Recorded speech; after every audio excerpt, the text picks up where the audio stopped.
What's up, my future home seller clients? That's you. I'm Rex, and today I'm going to talk to you about how to sell your home in as-is condition, just the way it is. Don't do a thing. It's all done. So if that's something you're interested in hearing about, stick around.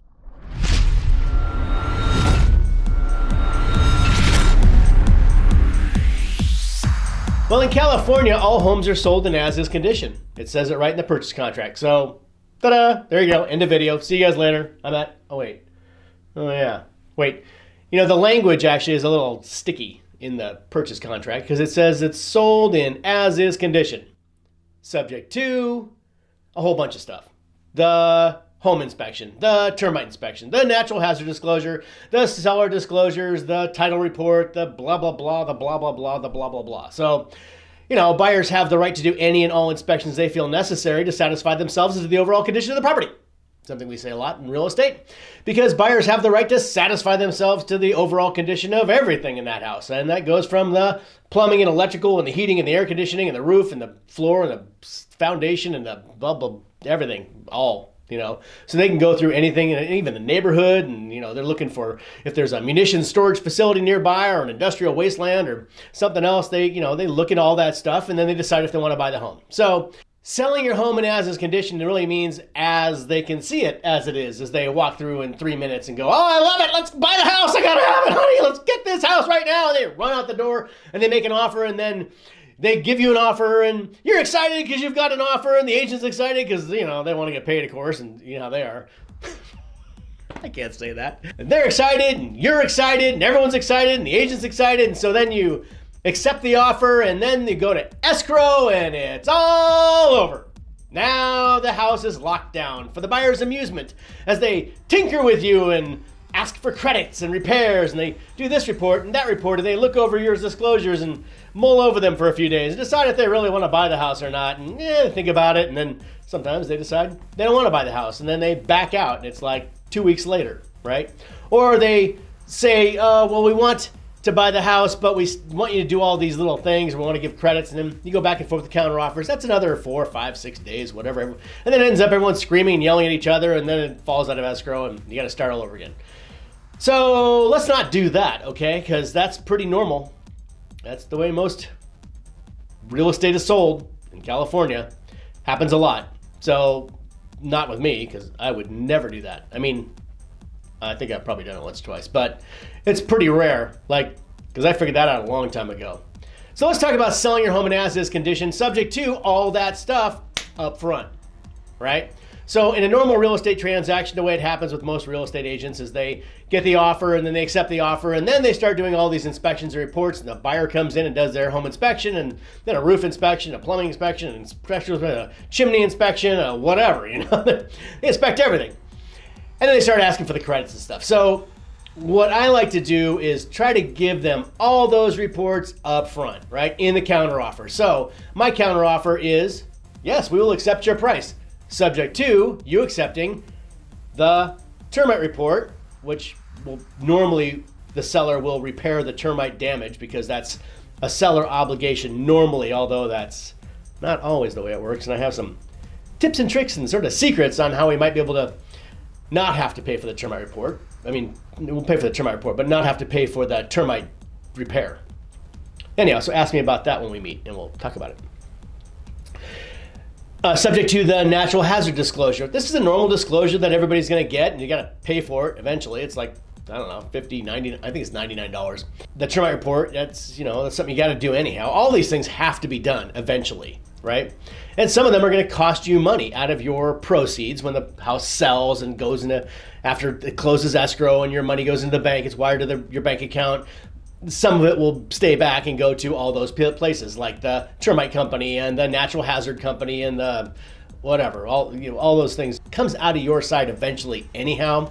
I just like to do it all up front. So I get the termite report ordered immediately before a sign ever goes up.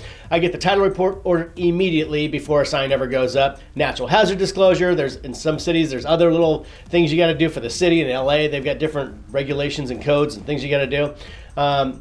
Whatever I can get done up front and have before we ever start marketing the home, before a buyer ever shows up, before an offer ever comes in on your house, I want to have all that information with me and ready to go. So when my buyer comes in and they make an offer on the property, and usually in the way we do it, I mean, it can be kind of big. We have like multiple buyers in a lot of cases. I mean, sometimes 20, usually there's 2 or 3, hopefully at least 2, right? To compete against each other. That's always the best when you have at least 2.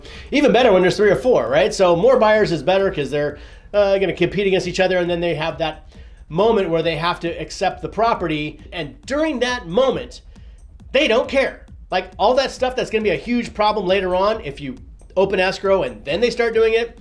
Like let's say there's a what did I have? Oh, I had a beauty ring on somehow like around the light fixture and the lights that are recessed into a roof. There's this little ring that goes around it. It's called a beauty ring. It's just some little thing that makes it look nice, right? And it turned out to be this giant issue, right? And somehow that was a long time ago. That would never happen again. But so this beauty ring turns out to be a big issue, and the buyers were all upset about it because it was missing a beauty ring or something, and my seller did not want to pay for a damn beauty ring because that was 50 cents. He wasn't going to pay her. So I think I ended up paying for it myself eventually and putting the beauty ring in and had it done. But little things like that. Okay, during that moment when they're competing against other buyers, they couldn't care less. Beauty ring? Ha! Who cares about beauty rings? It's a beautiful house. We don't need beauty rings. Let's remove them all. Like it's not a big deal. But suddenly now the house is in escrow, and now they start doing their inspections and reports, and they have their mom and dad come in, and they have their aunt and uncle and their brother who's a contractor or whatever, and someone else who has done real estate transaction, knows how to get every dime out of that seller and this kind of stuff. They start getting all that chitter chatter going on, and now they come with all kinds of ideas, right? And they start asking you for, wait, you got a beauty ring problems, and you got a seal gasket thing on some sink or what? We want all that repaired, or we want credit. You got a heater issue. We want a big credit for that. We got, all this stuff. They start asking for all kinds of stuff, right? Now, that can all be avoided if you just give them all the information up front. And the big daddy of all that is the home inspection, right? So their home inspection, a home inspector is, they're hired to go through every nook and cranny of that house and find every possible deficiency and put it in a report and say, here, that's scary. Look at that. Don't ever buy this home. It's falling apart, right? It's a bunch of little stuff typically, but it's scary to a home buyer looking at this report and they don't know anything about the house. And they're looking at, oh my God, there's beauty rings missing, and there's, light bulbs are out, and well, this house is just falling apart, right? So they get concerned, right? And so they don't want to accept it a lot of times, and they want you to fix all this stuff. So we're not always going to have, but I'm going to, talk to you about the idea of doing something that no other realtor that I've ever talked to does, but it's been the one thing that has saved my seller clients, more time and money and hassle than anything. And I've worked with lots of buyers too, and I've never gotten this report from a home seller or their agent, right? And it's the pre-sale home inspection. So it's actually a home inspector who comes into your house, you pay for it, right? People don't normally do that. It's going to cost you money, but it's going to save you a lot of money and time and hassle, and it just makes everything so much smoother and so much easier, and it's going to close escrow. The chances of falling out of escrow are like really, really slim if you do all this stuff, right? So we have our own inspector come out, and then he's going to go through every nook and cranny and find everything he can possibly find in that house every beauty ring, every loose nail, every little loose board, anything I can have him find. I want him to find it. I want him to compile it into a report. I want to get pictures of it, and I want to go talk to that home inspector. I'm going to say, okay, so you got a beauty ring that's missing. What does that mean? And he'll tell me, well, it just means there's this little, thing that makes it kind of pretty. I'm like, okay, what's going to happen if it doesn't get replaced? Well, nothing. Okay. And how much does it cost to replace? 50 cents. Okay, so now I know all about that item on the report. If we go outside and there's like some stucco cracks, I've had some stucco crack stuff where buyers were like, there's stucco. Here's an example. There was a stucco crack in whatever on a house, and the home inspector, their home inspector said, oh, it's got stucco cracks. And the buyer's like, stucco cracks? Oh my God, what's a stucco crack? This is terrible.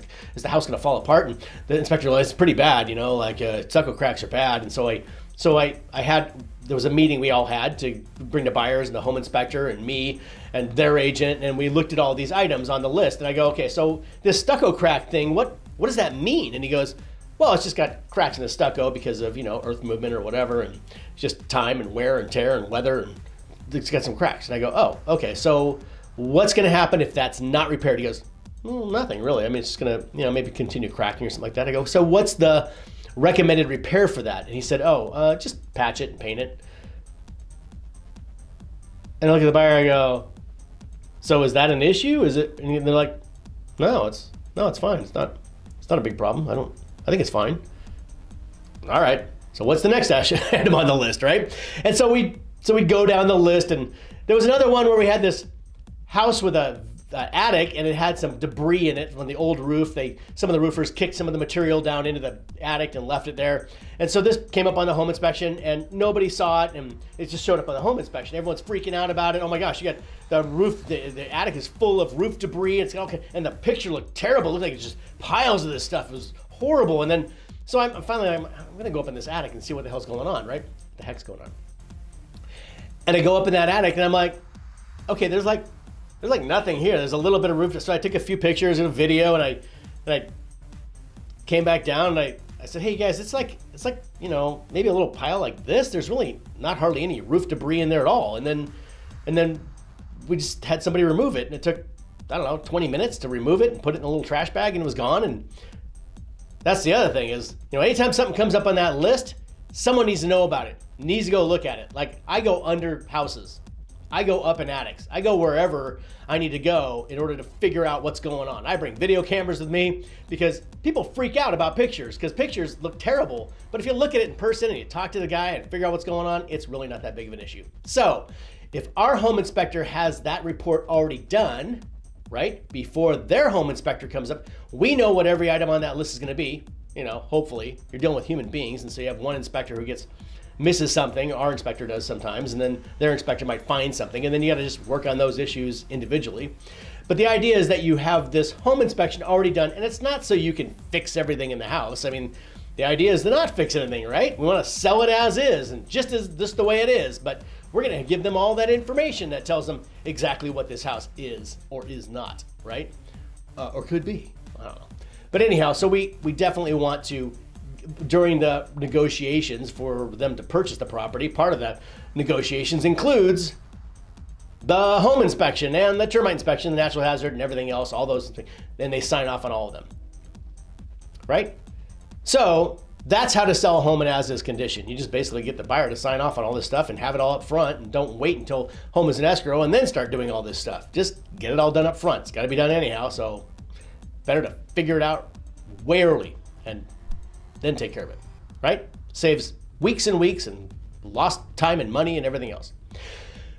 One other item I want to talk to you about is, let's say there's something in your house that's a deficiency. It's a problem. It's a crack or slipping or sliding or something you would want to know about if you were a buyer. Should you tell them? Yeah, I think the golden rule applies here. The golden rule is on my honor to do my duty. Wait, that's the Boy Scout something or other oath. Golden rule is don't lie, right? Like, tell them, like, always disclose. Disclose. You just always disclose. If you got, when in doubt, disclose. Over disclose. Tell them, you know what, they'll buy it anyhow. That's the thing about home buyers. They look at the house, they fall in love with it. They don't care about all that stuff really, but they need to know, because if you don't tell them something that you're going to be in a lawsuit. Guaranteed, and you're going to lose. So you just tell them everything, and they'll probably buy it anyhow. And if they don't, well, you might have to sell it to somebody for a little bit less who will buy it, but they know all about it and they don't care about that stuff, or they're ready to fix it. But it'll keep you out of court, which that could be very bad, and you don't want to do that. So it's just nice, like, just be a human being, like a cool person, right? And just tell them what's going on with the house, because it's got to be disclosed. Anything that you'd want to know if you were buying that house, you need to let them know. So there you go. That's selling a home in as-is condition. I'm Rex, and that's it for this video. I don't even know what we're calling these things. Rex rants on real estate or something. I don't know. I keep going. So we'll see our sign on your lawn.